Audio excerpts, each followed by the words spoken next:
ಏ ಮಗ ನನಗೆ ಯಾಕ್ರೋ ನನ್ನ ಹತ್ರ ಕಿತ್ಕೊಂಡ್ ತಿಂತೀರ? ಯಾಕ್ರೋ ನನ್ನ ಹತ್ರ ಬರ್ತೀಯ? ಬೇಕಿದ್ರೆ ಅಂಗಡಿಯಲ್ಲಿ ಹೋಗಿ ಕೊಂಡ್ಕೊಂಡ್ ತಿನ್ನರು. ಏನೋ ಮಚ್ಚ ಸಿಕ್ಕಾಪಟ್ಟೆ ಬಿಸಿಲಿದೆ, ಸ್ವಲ್ಪ ಕುಡಿಯಕ್ ನೀರ್ ಕೊಡು. ಏ ಕೊಡ. ಯಾಕೋ ಏನಾಯ್ತು? ಬೇಕಿದ್ರೆ ಅಂಗಡಿಯಲ್ಲಿ ಕೊಂಡ್ಕ ಹೋಗೋ. ದುಡ್ಡಿಲ್ವೋ? ಏನೋ ಫ್ರೆಂಡ್ಸ್ ನೀವು ತೂ. ಯಾಕೋ ಮಗ ಡಲ್ ಆಗಿ ಕೂತಿದ್ಯಾ? ಅವನೇನೋ ನೀರ್ ಕೇಳಿದ್ರೆ ಅಷ್ಟೊಂದ್ ಸೀರಿಯಸ್ ಆಗ್ತಿದ್ದಾನೆ. ಸ್ವಲ್ಪ ಅಲ್ಲಿ ನೋಡು. ಅವನ್ಗೇನು ಹುಚ್ಚೇನೋ, ಕುಡಿಯಕಂತ ನೀರ್ ಕೇಳಿದ್ರೆ ಚೆಲ್ ಬಿಟ್ಟು ಹೋಗ್ತಿದ್ದಾನೆ. ನಿನಗೆ ಅಲ್ಲ ಕಣ, ನನಗೂ ಹಂಗೆ ಮಾಡಿದ. ಏನೋ ಚಿಕ್ಕ ವಯಸ್ಸಿಂದ ಫ್ರೆಂಡ್ ಇದ್ದಾನ ಅಂತೇಳಿ ಮರ್ಯಾದೆ ಕೊಟ್ರೆ ನಮಗೆ ವ್ಯಾಲ್ಯೂನೇ ಕೊಡ್ತಾ ಇಲ್ಲ. ಫೋನ್ ಯಾರ್ದು? ಅವಂದೇ ಕಣೋ, ಫೋನ್ ಎತ್ತು. ಮಗ ನಿಂಗೆ ಕ್ಯಾನ್ಸರ್ ಇದೆ, ನೀನ್ ತಿನ್ನೋ ವಸ್ತು ಯಾರಿಗೂ ಕೊಡಕ್ ಹೋಗ್ಬೇಡ. ಬಾರು ಹೋಗೋಣ.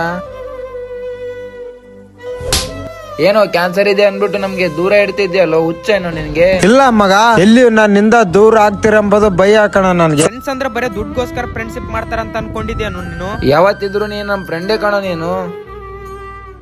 ಈ ವಿಡಿಯೋ ಇಷ್ಟ ಆದ್ರೆ ಲೈಕ್ ಮಾಡಿ, ಶೇರ್ ಮಾಡಿ, ಸಬ್ಸ್ಕ್ರೈಬ್ ಮತ್ತು ಫಾಲೋ ಮಾಡಿ.